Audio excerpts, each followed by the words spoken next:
করতে পারবে। স্থির হলে তুমি যে কাজে যাবে সেই কাজই তোমার সফল হবে। তাই যিনি শুভ বিষয়ে ফল পাইয়াও আহ্লাদিত বা বিকারগ্রস্ত হন না, তাহারও স্থিতপ্রজ্ঞ প্রতিষ্ঠিত হইয়াছে, এটাই জানিবে।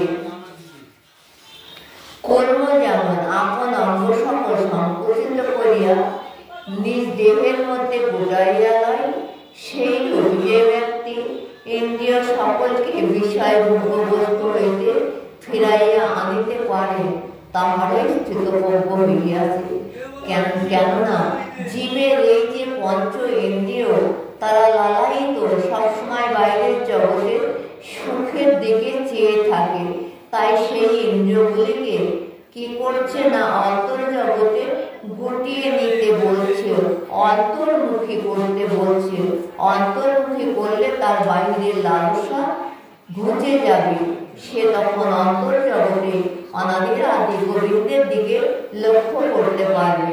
তাই এখানে বলছেন যে কেউ কেউ ইন্দ্রিয় দ্বারা ভোগ বাসনা করেন না, তথাপিও তাহার ভোগের আকাঙ্ক্ষা থাকিয়াই যায়। কিন্তু স্থিতপ্রজ্ঞ ব্যক্তি ঈশ্বর দর্শনেই তাহার যুক্ত হয়। এখানে কি বলছেন, অনেকে যেমন সংসার ত্যাগ করে সংসারের বাইরে চলে যায়, তারা বলছে যে তারা আশা করে না, সংসার ত্যাগ করেছে তারা, অর্থাৎ ত্যাগী, কিন্তু তাদের মনটা ত্যাগী নয়। মনটা ত্যাগী না হলে কোনোদিনও সেই স্থিতপ্রজ্ঞ হতে পারেন না। তাই বলছেন, কিন্তু যাহারা স্থিতপ্রজ্ঞ তাদের ঈশ্বর দর্শনে সংযুক্ত হয়ে যায়, তাদের এতটুকু ভোগের বাসনা থাকে না। কিন্তু সংসার ত্যাগ করলে যে ভোগের বাসনা দূর হয় তা কখনো নয়। গোবিন্দের চরণে মনটা স্থির না করতে পারলে কখনোই তার ভোগের বাসনা ত্যাগ হয় না। তাই হে অর্জুন, জ্ঞানী ব্যক্তি মোক্ষের জন্য যত্ন করিবেও সময় সময় তাহার মনকে বলবান ইন্দ্রিয়রা বলপূর্বক পথে লইয়া যায়। তাই ইন্দ্রিয়গুলিকে আগে সংযমী করতে হয় বাবা। তাই যিনি যোগী তিনি ইন্দ্রিয় সকলকে দমন করিয়া মত পরায়ণ হইয়া থাকেন। কারণ যাহারা ইন্দ্রিয়গুলিকে বশীভূত করিয়া লইয়াছে সেই ব্যক্তি স্থিতপ্রজ্ঞ। ইন্দ্রিয়গুলিকে বশীভূত করা যায় না।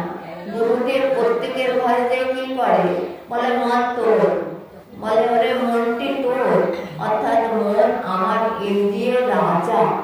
সেই ইন্দ্রিয়ের রাজাকে যদি আমার করে নিতে পারি, আমার বশীভূত করে নিতে পারি, কখনোই তার ইন্দ্রিয়গুলি বাহির জগতে লালায়িত হবে না।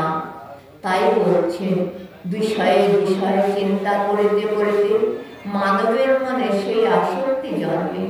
আসক্তি হইতে কামনা, এবং সেই কামনা বাধা পাইলে ক্রোধের উদয় হয়।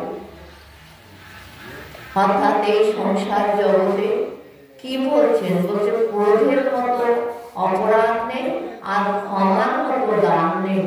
কিন্তু ক্রোধ থাকলে কখনো কোনো জীবকে ক্ষমা করা যায় না। তাই সবসময় আমাদের আগে ক্রোধকে বর্জন করতে হবে। তাতে ক্রোধ হইতে মোহ জন্মে, আবার মোহ হইতে স্মৃতিভ্রষ্ট হয়।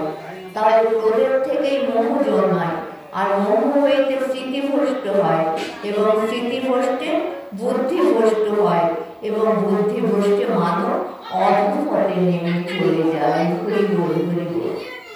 যাহার মন নিজ বশ হইয়াছে এবং ইন্দ্রিয়গুলি মনের বশে আছে, তিনি বিষয় ভোগে থাকিয়াও অন্তরে শান্তি লাভ করেন।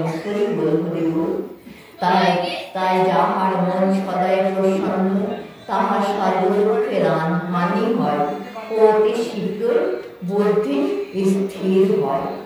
যাহার মন স্থির হয় না, তাহার আত্মজ্ঞান হয় না। আর যাহার ভাবনা নাই, তাহার শান্তি কোথায়? শান্তি বিনা সুখ কোথায়? যে